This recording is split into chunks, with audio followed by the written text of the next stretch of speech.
ആദ്യമായിട്ടാണ് കരിമ്പ് ജ്യൂസ് ഇത്രയും വലിയ ഗ്ലാസ്സിൽ കുടിക്കണത്. ഇത് കണ്ട കുറ്റിമാരിയുണ്ട്, കുറ്റിമാരത്തെ ഗ്ലാസ്സിലാണ് കരിമ്പ് ജ്യൂസ് ഒഴിച്ച് തന്നിട്ടുള്ളത്. നമ്മൾ PVR സിനിമയിലൊക്കെ, നമ്മൾ PVRലും പിന്നെ ഇവിടെയൊക്കെ സിനിമ കാണാൻ പോകുമ്പോൾ, ഷോപ്പിംഗ് മാളിലൊക്കെ കാണാൻ പോകുമ്പോൾ മീഡിയം, സ്മോള്, ലാർജ് എന്നൊക്കെ പറഞ്ഞ് കൊക്കക്കോളയിൽ കോള ഒഴിച്ച് തരുന്ന പോലെയാണ് നമ്മളെ ചേട്ടൻ. മീഡിയം വേണോ ലാർജ് വേണമെന്ന് ഒന്നും നോക്കിയില്ല, ലാർജിനെ പറഞ്ഞ്. ലാർജ് എന്ന് പറയുമ്പോൾ 1.5 ലാർജ് ആയിപ്പോയി. പക്ഷെ നമ്മുടെ കൈയിൻ്റെ പാദം മുതൽ മുട്ട് വരെ ഉണ്ടാവും ഇതിൻ്റെ വലുപ്പം. എന്തായാലും സാധനം അടിപൊളിയാട്ടോ, നല്ല തണുപ്പുണ്ട്, നല്ല മധുരമുണ്ട്, നൈസ് സാധനം.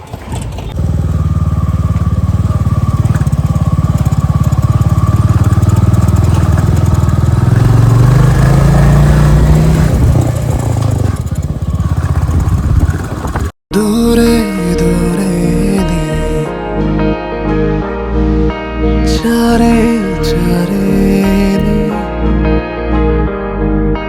തോരാ മേഘം നീ തീരാദാഹം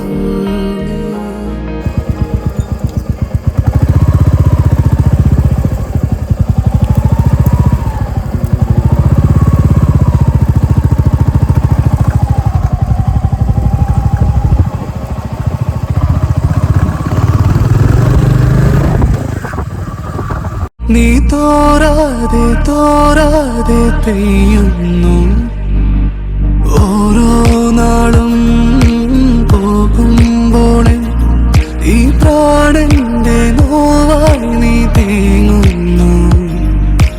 പോകാതെ പോകാതെ നീ നാം നെയ്ത സ്വപ്നങ്ങളോർക്കാതെ മായാതെ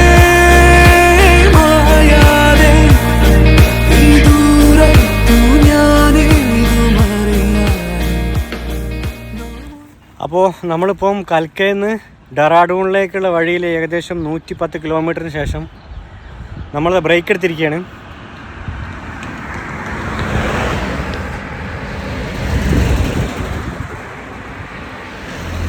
നല്ല അടിപൊളി സ്ഥലമാട്ടോ. ഏകദേശം നമ്മളെ വയനാടിനെ ഓർമ്മിപ്പിക്കുന്ന രീതിയിൽ ഇപ്പോൾ 1-2 മലകൾ കയറി ഇറങ്ങി നല്ലൊരു ഗ്രീനറി ഉള്ള സ്ഥലമാണ്. പിന്നെ നല്ല ചൂടുണ്ട്, അതുകൊണ്ട് തന്നെ ഗ്രീനറി അങ്ങോട്ട് എഫക്റ്റ് ചെയ്യുന്നില്ല. ഏകദേശം നമ്മുടെ വയനാടിനൊക്കെ പോലെ കണ്ടോ, നല്ല പച്ചപ്പ്, മരങ്ങൾ, നല്ല അടിപൊളി വഴി കണ്ട. 2 സൈഡിലും മരങ്ങൾ, കംപ്ലീറ്റ് ഒരു ഫോറസ്റ്റ് ഏരിയ ആണിത്. പിന്നെ അവിടെ എനിക്ക് തോന്നുന്നത് ഏതൊരു പുഴയാണ്, സംഭവം വറ്റിയിരിക്കുകയാണ്. എന്തായാലും കൊള്ളാം, നല്ലൊരു അടിപൊളി സ്ഥലം. സ്ഥലത്തിൻ്റെ പേരൊന്നും അറിയില്ല.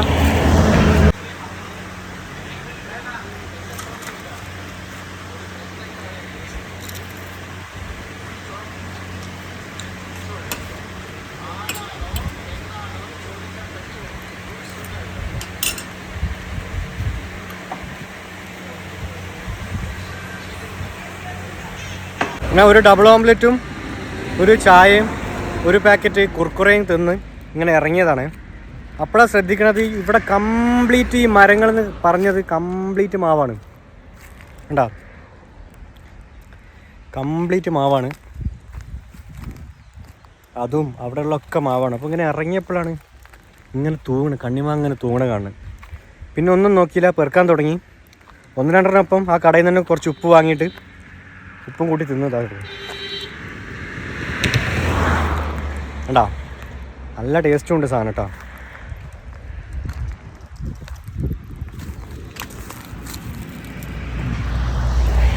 വാടിക്കണം, ഫ്രഷ് വാടാത്ത ഇതാ. പിന്നെ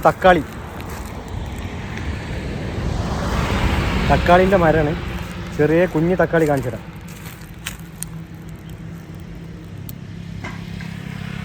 മഞ്ഞ ചെറിയ കുഞ്ഞു തക്കാളി എല്ലാം ഉണ്ട്. പിന്നെ ഞാൻ ഇതിന് മുമ്പൊരു വീഡിയോ ചെയ്തിരുന്നു, നമ്മളെ ഹിമാചൽ തന്നെയാണ്. അതുകൊണ്ടാണ് ഇത് ഹിമാചലല്ല, ഇത് ഇവിടെയാണ്, ഉത്തരാഖണ്ഡ് കയറി തോന്നുന്നു നമ്മൾ. എന്തായാലും ഹിമാചൽ, ഉത്തരാഖണ്ഡ് ആ ഒരു ഏരിയയിലാണ് മറ്റേ സാധനമുള്ളത്. അതിപ്പോൾ ഈ കടയിലും ഈ ഒരു ചെടിയായിട്ട് വളർത്തിട്ടുണ്ടായിരുന്നു. അപ്പോൾ ഞാൻ ചോദിച്ചു ഇത് തന്നെ ആണോന്ന്. അപ്പോൾ അവർ പറഞ്ഞ് നിങ്ങൾ അതിനെന്ത് വേണമെങ്കിൽ പറഞ്ഞോ, പക്ഷേ ഞങ്ങളത് ഉപയോഗിക്കുന്നത് മെഡിസിനായിട്ടാണ്. കാരണം കയ്യിൻ്റെ എവിടെയെങ്കിലൊക്കെ മുട്ടുവേദന അങ്ങനെയൊക്കെ ഉണ്ടെങ്കിൽ അത് അരച്ചിട്ട് തേച്ചിട്ടുണ്ടെങ്കിൽ ഒരു 6 മണിക്കൂറിനുള്ളിൽ ആ വേദന മാറുന്നതാണ് അവർ പറഞ്ഞത്. അപ്പം നിങ്ങളങ്ങനെ ചോദിച്ചാൽ ഞങ്ങൾക്ക് പറയാനൊന്നുമില്ല, പക്ഷേ ഇത് ഞങ്ങൾക്കും വളർത്താനുള്ള ഇതില്ല, ഗവൺമെൻറ് ബാൻ ചെയ്ത സംഭവമാണ്. ഇപ്പോൾ ഗവൺമെൻറ് കണ്ടിട്ടുണ്ടെങ്കിൽ എടുത്തു കൊണ്ടുപോകുന്നു. ഏത് ചെടീൻ്റെ കാര്യം എന്ന് മനസ്സിലായല്ലോ.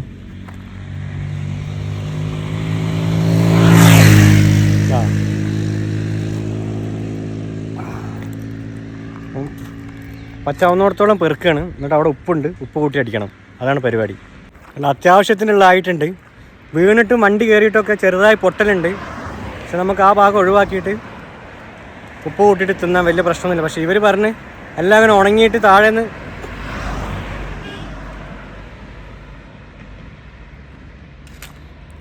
പെറുക്കാൻ വന്നപ്പോഴേക്കും നമ്മളെ രാജാവ് ഉപ്പ് തിരിച്ചു കൊടുത്ത് കടയ്ക്ക്. ഇനി ഒന്നും കൂടി വാങ്ങണം ഉപ്പ് അയാളുടെ. നമ്മൾ വീണ്ടും പെറുക്കി വീണ്ടും ഉപ്പ് പ്രാവശ്യം കൂടി വാങ്ങിയിട്ടുണ്ട്. ഇവിടുത്തെ വിശ്വാസം അനുസരിച്ചിട്ട് നമ്മൾ ഉപ്പ് കയ്യിൽ ഇടാൻ പാടില്ല എന്നാ. പിന്നെ അവർ കണ്ടോ ചെറിയൊരു കവറിലാക്കിയിട്ട് ഉപ്പ് തന്നു. നമ്മൾ നാട്ടിൽ കഴിക്കണ പോലെ ഉപ്പ് കയ്യിലാക്കിയിട്ട് ഇത് കുത്തി കഴിക്കാൻ പറ്റില്ല ഇവിടെ. അങ്ങനൊരു വിശ്വാസം ഉണ്ട് ഇവർക്ക്.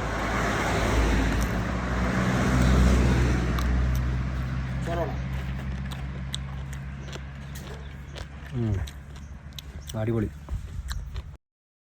ദൂരെ ദൂരെ നീ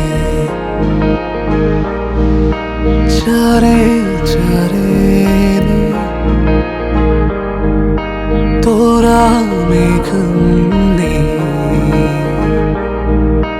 തീരാ ദാഹം നീ.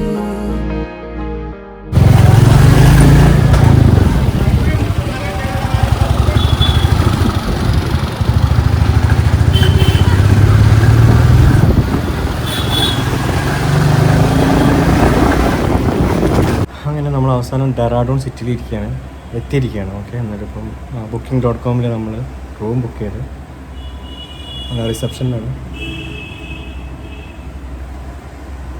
അപ്പോൾ ഇനി റൂമെല്ലാം സെറ്റ് ചെയ്ത് റെസ്റ്റ് എടുത്തിട്ട് ഇവിടെ 2 ദിവസം നമ്മൾ റൂം എടുക്കുന്നുണ്ട്. അതിൻ്റെ മെയിൻ റീസൺ എന്താണെന്ന് വെച്ചിട്ടുണ്ടെങ്കിൽ ഒന്ന് ഇനി ഹരിദ്വാറും പിന്നെ കേദർനാഥ്, ബദ്രീനാഥ് ഇവിടെയൊക്കെ പോകണമെന്നുണ്ടെങ്കിൽ നമുക്ക് ഇന്നർ ലൈൻ പെർമിറ്റ് ആവശ്യമുണ്ട്. അപ്പോൾ നമ്മൾ ലേ ലഡാക്കിൽ എടുത്ത പോലത്തെ പെർമിറ്റ് എടുക്കണം. പിന്നെ അത് ചിലപ്പം നാളത്തേക്ക് എടുക്കാൻ പറ്റില്ല, അങ്ങനെ 1-2 ദിവസം മുമ്പൊക്കെ എടുക്കണം, അങ്ങനെയൊക്കെ ആയിരിക്കും. നോക്കിയിട്ടില്ല ഇതുവരെ. പിന്നെ രണ്ടാമത്തെ കാര്യം എന്താണെന്ന് വെച്ചാൽ നമ്മുടെ ബൈക്കിന് വണ്ടിയുടെ അടിയിലൊരു അടി വരുന്നുണ്ട്. ചെയിൻ്റെ അടിയാണോ ഇനി സ്പോക്കറ്റ് പോയതാണോ എന്താണെന്നുള്ളത് അറിയില്ല. അപ്പോൾ അല്ല ബെയറിങ്ങിൻ്റെ പ്രശ്നമാണോ എന്താണെന്നുള്ളത് അറിയില്ല. അപ്പം അതൊന്ന് ഷോറൂമിൽ കൊണ്ടുപോയിട്ട് അതൊന്ന് ചെക്ക് ചെയ്യണം. അതുകൊണ്ട് ഇപ്പം നമ്മൾ ഇന്ന് 2 ദിവസത്തെ നമ്മൾ ഇവിടെ ഡെറാഡൂണിൽ ഉണ്ടായിരിക്കും 2 ദിവസം. അങ്ങനെ നമ്മൾ റൂമിൻ്റെ ഉള്ളിൽ കയറി. അത്യാവശ്യം നല്ല റൂമാട്ടോ, നല്ല ഡീസൻറ്റ്, നല്ല അത്യാവശ്യം ഡീസൻറ്റ് റൂമാണ്. AC കാര്യങ്ങളൊക്കെ ഉണ്ട്. നമുക്ക് റൂമിന് ചാർജ് വന്നിട്ടുള്ളത് ഒരു 2 ദിവസമേ നമ്മൾ എടുക്കുന്നത് 2200 രൂപയാണ് ചാർജ് വന്നിട്ടുള്ളത്. അപ്പം നമ്മുടെ നാട്ടിലൊക്കെ വെച്ചിട്ട് വളരെ കുറഞ്ഞ എമൗണ്ട് തന്നെയാണിത്. നാട്ടിലൊക്കെ ആണെങ്കിൽ അത്യാവശ്യം പൈസ കൊടുക്കേണ്ടി വരും, നല്ല റേറ്റ് ഉണ്ടാവും. അപ്പോൾ നമ്മൾ റൂമിൽ നിന്ന് പുറത്തിറങ്ങി വെറുതെ ഒരു ഈവനിങ് വാക്കിന് ഇറങ്ങിയതാണ്. അത്യാവശ്യം കുഴപ്പമില്ലാത്ത നല്ല റഷുള്ള സ്ഥലം തന്നെയാണ്. കടകൾ 2 സൈഡിലും കടകൾ കാര്യങ്ങളൊക്കെ ഉണ്ട്.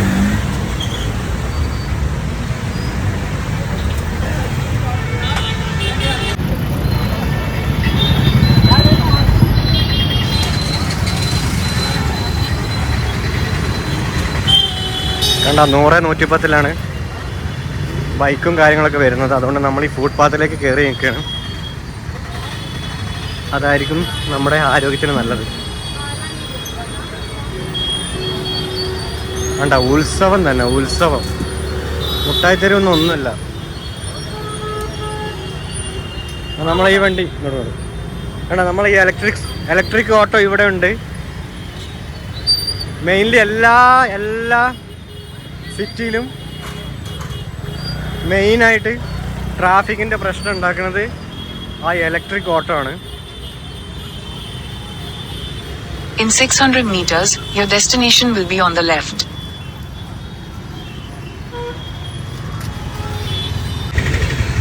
ശരിക്കും നമ്മളെ ഈ ഡെറാഡൂൺ സിറ്റി എന്ന് പറഞ്ഞത് ശരിക്കും നമ്മളെ ഈ ബാംഗ്ലൂരിനോട് ഏകദേശം ഒരു സിമിലാരിറ്റി ഉണ്ട്. അതിൻ്റെ റീസൺ എന്താണെന്ന് വെച്ചിട്ടുണ്ടെങ്കിൽ ഒന്നാമത്തത് ഒരു നല്ല അത്യാവശ്യം പച്ചപ്പ് കാര്യങ്ങളൊക്കെ ഉള്ള ഒരു സ്ഥലമാണ്. നമ്മളെ നിലമ്പൂരിലേക്കൊക്കെ പോണ പോലെ 2 സൈഡിലും പിന്നെ മരങ്ങളൊക്കെ ഇങ്ങനെ നിന്നിട്ടുള്ള വഴികളൊക്കെ ആയിരുന്നു. പിന്നെ അതേപോലെ തന്നെ ക്ലൈമറ്റ് ഇപ്പോൾ ചൂടാണെങ്കിലും അത്യാവശ്യം നല്ല ക്ലൈമറ്റുള്ള സ്ഥലമാണ്. പിന്നെ മെയിൻ കാര്യം എന്താണെന്ന് വെച്ചിട്ടുണ്ടെങ്കിൽ നമ്മൾ ഇത്രയും ട്രാവൽ ചെയ്തതിൽ അത്യാവശ്യം കോളേജുകളും മെഡിക്കൽ കോളേജുകൾ, എൻജിനീയറിംഗ് കോളേജുകൾ, യൂണിവേഴ്സിറ്റികളൊക്കെ ഒരുപാടുണ്ട്. അപ്പോൾ അതേപോലെ തന്നെ അപ്പോൾ ഈ വൈകുന്നേരങ്ങളിലൊക്കെ സ്റ്റുഡൻസൊക്കെ ഇറങ്ങി ചില്ല് ചെയ്ത് നടക്കുന്ന ഒരു കാഴ്ച നമുക്ക് കാണാൻ പറ്റും. അപ്പോൾ അതുകൊണ്ട് തന്നെ ഓൾമോസ്റ്റ് നമ്മൾ ബാംഗ്ലൂർ ഒരു ചില്ല് ചെയ്യാൻ പറ്റിയൊരു സിറ്റിയാണെന്ന് തോന്നുന്നുണ്ട്. പിന്നെ അത്യാവശ്യം മോഡേൺ ആയിട്ടുള്ള പിന്നെ പിള്ളേരൊക്കെയാണ്. ഇപ്പം ബോയ്സ് ആണെങ്കിലും ഗേൾസൊക്കെ ആണെങ്കിലൊക്കെ അത്യാവശ്യം മോഡേൺ ലെവലിലാണ് ഇവിടെ ജീവിക്കുന്നതും അവർ പിന്നെ ഹാങ് ഔട്ട് ചെയ്യണതൊക്കെ. അപ്പം എനിക്ക് തോന്നുന്നത് ഏകദേശം നമ്മുടെ ബാംഗ്ലൂരിന് ഒരു ചെറിയ ബാംഗ്ലൂരിൽ തന്നെ പറയാൻ പറ്റും. നേഴ്സുമാർ അതേപോലെ മലയാളീസൊക്കെ ഉണ്ടായിരിക്കും അതിൽ. അങ്ങനെ കംപ്ലീറ്റ് അങ്ങനെ ഒരു സംഭവം നല്ലൊരു കുഴപ്പമില്ലാത്തൊരു വൈബാണ് ഇവിടെ ഉള്ളത്.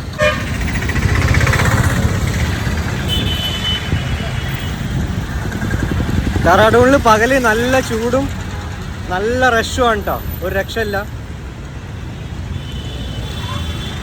സൂക്ഷിച്ചില്ലെങ്കിൽ വണ്ടി നമ്മളെ കൊണ്ടുപോകും.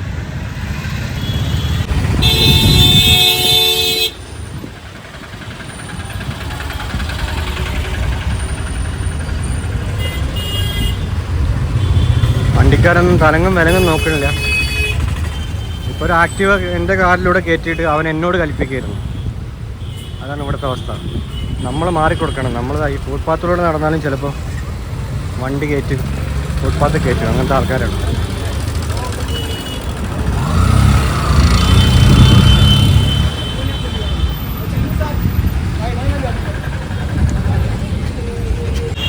നമ്മളിപ്പോൾ ഉള്ളത് റോയൽ എൻഫീൽഡിൻ്റെ ഷോറൂമിലാണ്, സർവീസ് സെൻറ്ററിലാണ്. കാരണം എന്താ വെച്ചിട്ടുണ്ടെങ്കിൽ നമ്മൾ വണ്ടി ഇന്നലെയൊക്കെ വണ്ടി ഇങ്ങനെ വന്നുകൊണ്ടിരിക്കുമ്പോഴേ ബ്രേക്ക് എന്തോ കുറവുണ്ടോ ഒരു സംശയം. പിന്നെ ചെയിൻ ഇങ്ങനെ അടിക്കണം, അങ്ങനത്തെ കുറച്ച് പ്രോബ്ലംസ് ഉണ്ടായിരുന്നു. അപ്പോൾ നമ്മളിപ്പോൾ ഡെറാഡൂണിലെ സർവീസ് സെൻറ്ററിലാണുള്ളത്. ഡെറാഡൂണിലെ സർവീസ് സെൻറ്ററിൽ നമ്മൾ ഇന്ന് രാവിലെ കൊടുത്തു സാധനം, ഉച്ചക്ക് കൊടുത്തു. അപ്പോൾ വൈകുന്നേരം 5:30 ഇപ്പോൾ നമ്മൾ വാങ്ങിക്കാൻ വേണ്ടി വന്നതാണ്. സംഭവം സെറ്റ് ചെയ്തിട്ടുണ്ട്. കാരണം എന്ന് വെച്ചിട്ടുണ്ടെങ്കിൽ വണ്ടിയുടെ ബ്രേക്ക് ഷൂ അതേപോലെ പിന്നെ ചെയിന് പിന്നെ മഞ്ഞ് തട്ടിയിട്ട് നമ്മുടെ ലഡാക്കിൽ നിന്ന് കാശ്മീരിൽ നിന്നൊക്കെ മഞ്ഞ് തട്ടിയിട്ട് ചെയിൻ എന്തായിരുന്നു പിന്നെ ഡ്രൈ ആയിപ്പോയിരുന്നു. അപ്പം സംഭവം എല്ലാം സെറ്റ് ചെയ്തിട്ട് ഇപ്പോൾ നമ്മളോട് പിന്നെ ടെസ്റ്റ് ഡ്രൈവ് ചെയ്യാൻ പറഞ്ഞിട്ടുണ്ട്. നമുക്കതിൻ്റെ ആവശ്യമില്ല. അപ്പോൾ നേരെ ഇപ്പോൾ വണ്ടി എടുക്കുകയാണ് ഇവിടുന്ന്.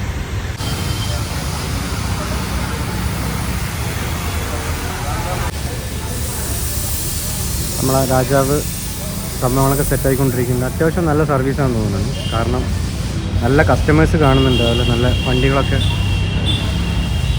കുഴപ്പമില്ല, നല്ല സർവീസാണെന്ന് തോന്നുന്നുണ്ട്. നല്ല വണ്ടികളുണ്ട്, അത്യാവശ്യം കസ്റ്റമേഴ്സ് ഉണ്ട് അത്യാവശ്യം.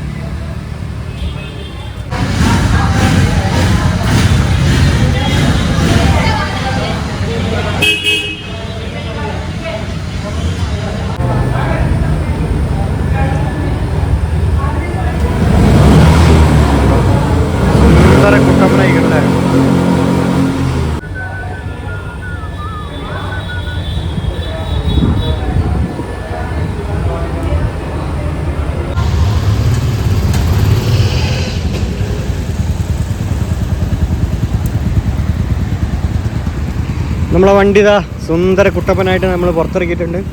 നല്ല അടിപൊളി സർവീസ്, വാഷിംഗ് എല്ലാം ചെയ്തിട്ടുണ്ട്.